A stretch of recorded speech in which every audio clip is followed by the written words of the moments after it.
And what I did was ask for remedy on what happened to my vote. I left the senator's office feeling like, well, I guess my vote didn't count.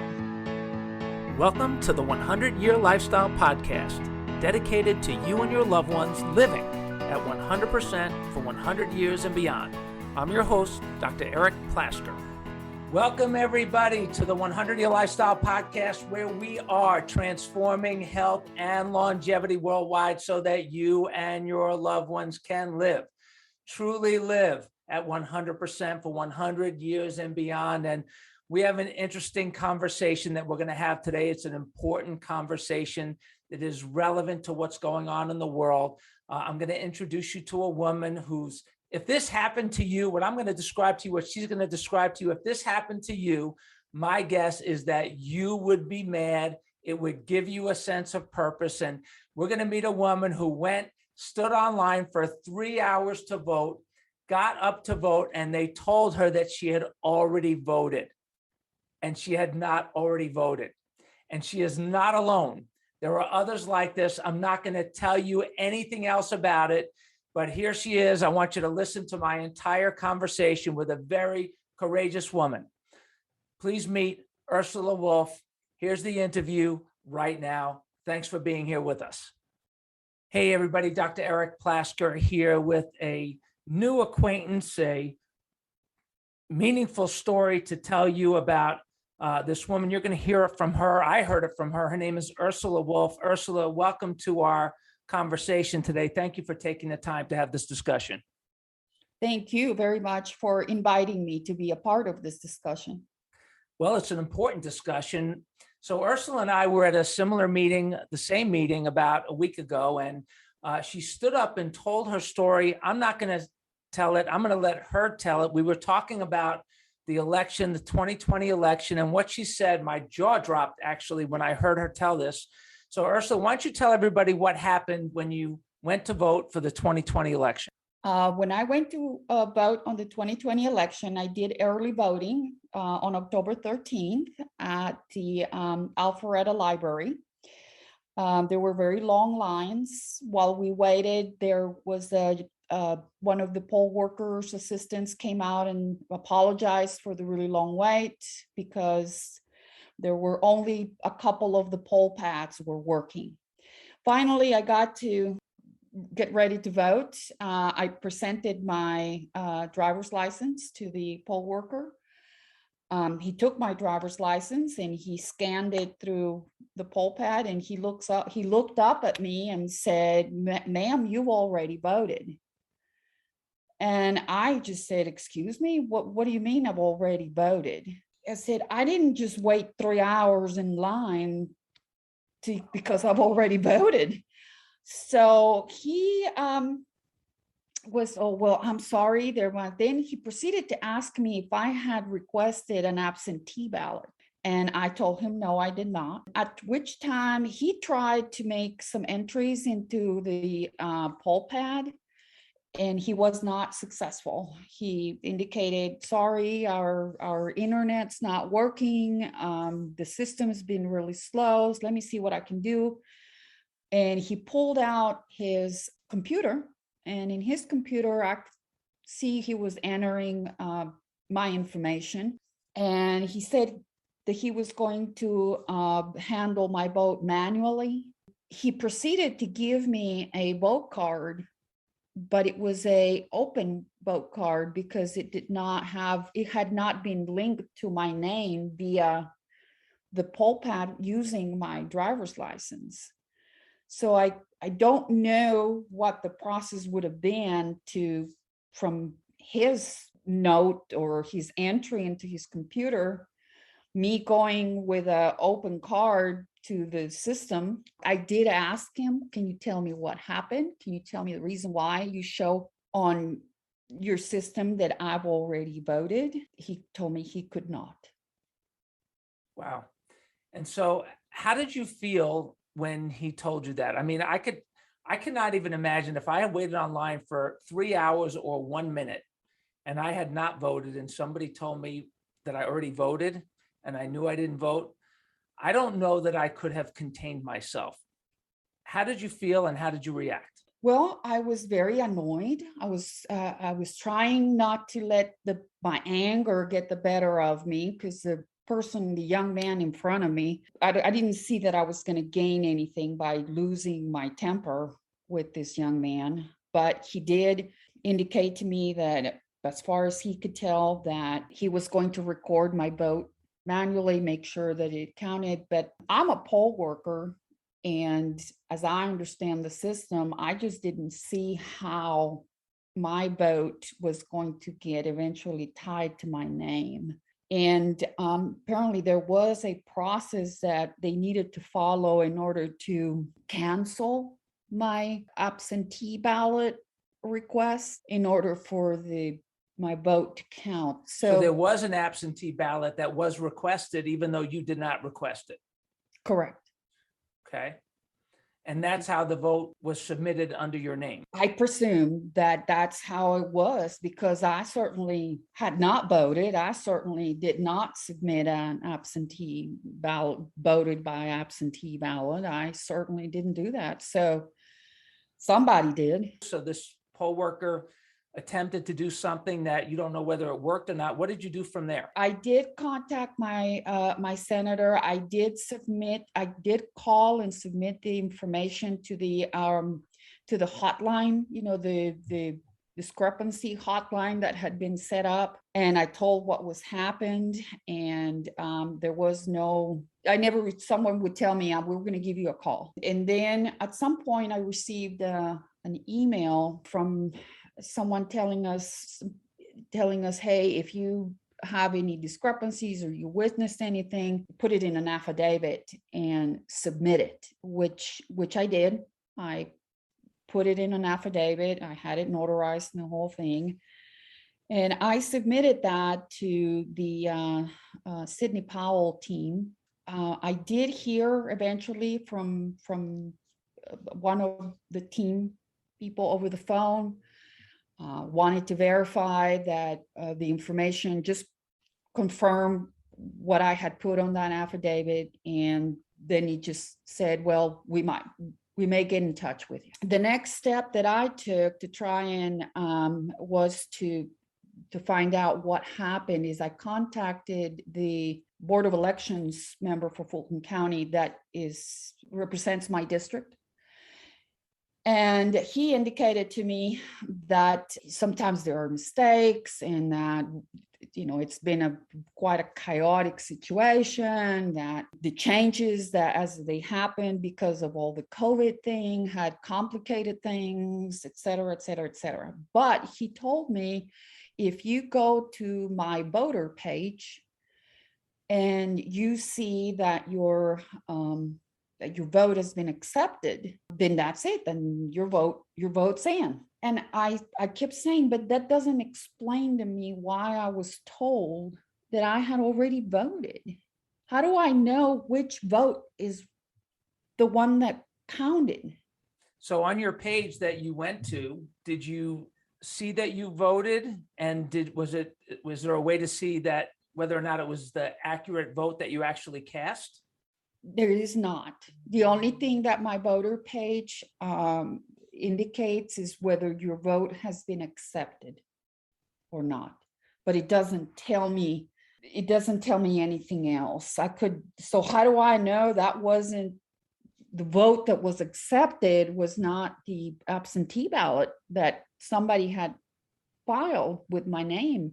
In essence, I wasn't given really an answer. All I was told was that there were many confusions, there were many things that happened, but that if I went to my voter page and I could see that my vote had been accepted, then my vote was in. I was not satisfied with that answer, so I continued to think of where else can I go? What else can I do? I went ahead and made an appointment to seek an appointment with my state senator. I was granted. It took a few weeks for me to get in, obviously very busy. And so I went to see my state senator, and I had forwarded to him a copy of the affidavit that I had submitted. so that he was aware when I got there. And what I did was ask for remedy on what happened to my vote. The senator indicated to me that once a vote is turned in the state of Georgia, we have a privacy vote law. There is no longer any way to match the voter with the ballot. There was no way, unfortunately, there's no way for me to find out what happened to my vote. Who's your senator? Senator John Albers. And did he show an interest in wanting to help you? I didn't feel like he wanted to pursue the issue because I believe he felt that there was no way he could help. That was disappointing to me, that to know that there was no way that anyone could do anything to find out why and what happened to my vote. So did you feel violated? Well, I felt that a very precious right had been taken away from me, that the one person, one vote didn't apply to me. It was diluted. It was gone. I left the senator's office feeling like, well, I guess my vote didn't count. I'm almost speechless. That the right to vote and freedom in this country is so important to me as a value that when I heard your story at this meeting, I got emotional because I don't know what I would have done. I would have called the media right there on the spot. I would have called the police. I don't know what I would have done. And so how now, looking back on or where we are right now, knowing clearly that you are not the only one where there was fraud, that there appears to be a lot of fraud in the state of Georgia, and that you might have been a part of this scheme on some level. How does that make you feel? Well, I did come to, it made me feel extremely disappointed, very sad, worried for what was happening, about our election system, because I did learn that there were other people like myself throughout the city that happened the exact same thing, that when they presented their driver's license, they were told the same thing that I was, that they had already voted. So not that I found any comfort in knowing that I wasn't the only one. I'm actually, on the contrary, it made me feel even more alarmed that there was more people, and yet there was no way of figuring out what happened, why, who did this, and is there any way to trace it? And it seems like the answer was no, there isn't a way. It takes the breath out of you in a way. I was very disheartened for quite a few days. So Ursula, what do you say to people in this country and in Georgia that say, oh, there was no fraud, you're just wasting money, you're just trying to do something and steal the election back because you didn't win? And I mean, what do you say to those people? Well, when you use those words, Dr. Plasker, it reminds me that those were the exact words that Senator Albers used when I was present in his office. He indicated to me that there was no fraud. And he made that statement. There was no fraud, that President Trump had lost because of the suburban white women. And I thought it was kind of ironic that he was saying that, because I am a suburban white woman. There seems to be an acceptance. Oh, yeah, well, whatever. Some of your votes are not going to count, and big deal. And I thought, wait a minute, what do you mean? It matters to me. And how is it that I don't have a right to defend my own vote? What do I do? Where do I go? And there didn't seem to be anywhere for me to go. Isn't there a saying, no taxation without representation? It sounds like you weren't represented. I guess, as I mentioned earlier, the explanation was given that there is no way to match a voter with the ballot because of the privacy laws in the state of Georgia. So the privacy laws can protect fraud in this case. Yeah, I guess technically that is correct, because I mean, I understand the the reasoning that I was told there's that privacy law is because that way no one will know how a person voted, and thus you don't expose yourself to retaliation because you voted a certain way or to a certain person. And I get that, I understand, but to me it's like, okay, but it's me, it's my vote. How do I not get to prove my own vote? It's Especially when you're told that you already voted when you know you didn't vote. right. And especially when they tell you, well, you saw what you voted for on that ballot. I said, yes, I know I saw what was on that ballot, but I know that the writing or the typing wasn't what was actually read. What was actually read was a code. I don't know what's in that code. I don't know if the code is representing exactly what was actually, delineated. I don't know that. And the fact that I can't go back and prove that my vote went exactly where I wanted it to go, I don't know. It just seems to me, I don't know. It may not be necessarily the same, Dr. Plesser, but I thought I deposit money into the bank and then you tell me, you can't tell me where it is. I don't know. It just seems not right. Wow. So if it can happen, if something like this, Ursula, could happen to you, it could happen to anybody.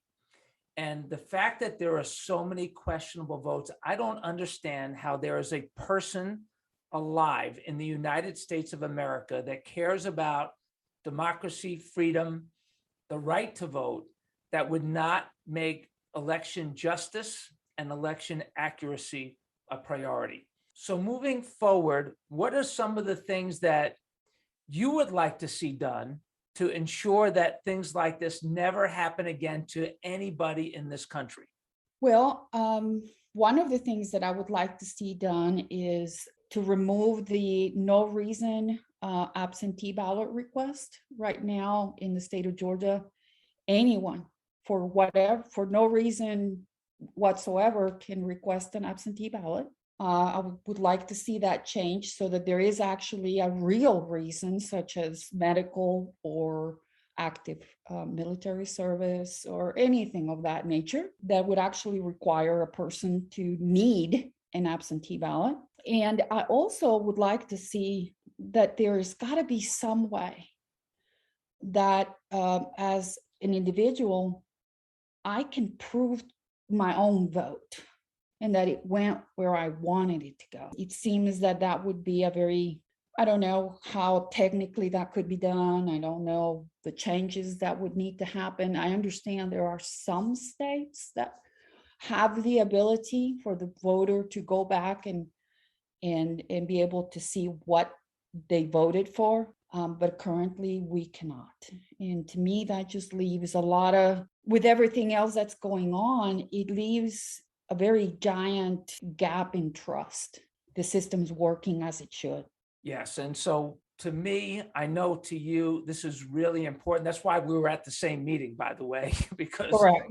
this is important to the both of us. And there are lawsuits obviously happening all over the place. And, who knows whether or not we can trust the judicial system anymore. And that's also a scary thought. So I don't know about you, but because this is important to me, and I'm sure it's important to you, we will do anything and everything that we can to ensure election accuracy, election integrity, election justice, so that this country, for my children, my grandchildren, is the United States of America and not the United Socialist States of America or the divided states, socialist states of America.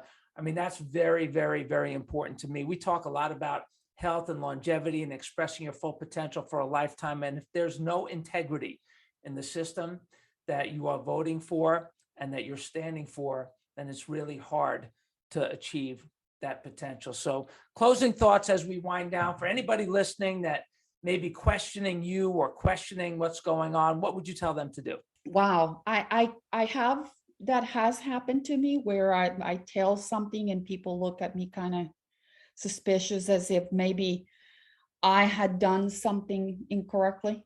Does that make you furious? Because I'm telling you, I mean, I met you, I looked you in the eye.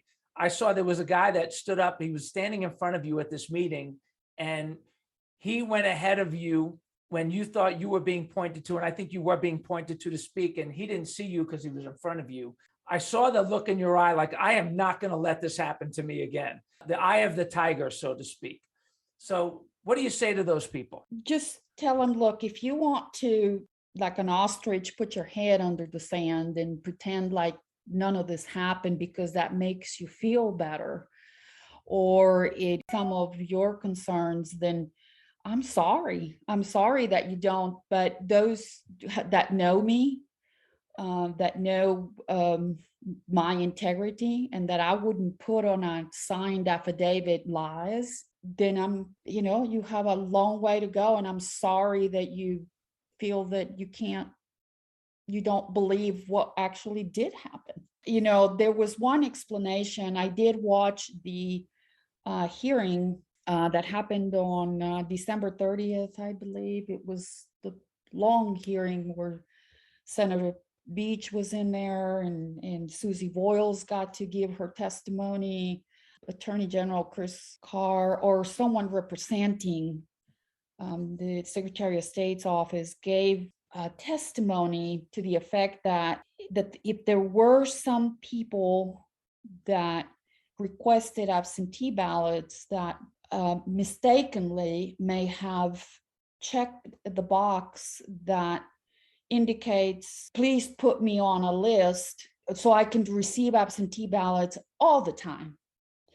And that, however, when I did request an absentee ballot for the primary early in the year of 2020, because we had no idea whether we were ever going to be able to be in person. I never received that absentee ballot. And I submitted my request via email. I scanned the document and I sent the email to as it was indicated on the envelope. And I went and pulled up that document. I did not check any box. I didn't check any box that said, I want you to put me on a list. So you basically went back to double check yourself to make sure that you didn't make any mistakes. Correct. Who knows? That may have been true for some people. I don't know. I don't know. I just know that in my personal case, that was not the case. Well, I could tell you that as a bystander watching, who I don't know now, I don't know if my vote counted or not. I'm in Cobb County, and I can't imagine our county changing to be a blue county versus a red county based on the type of people that are here, the number of churches, gun owners, gun shops. I mean, everything that is typically red, and it's always been red. I can't even imagine that this county flipped.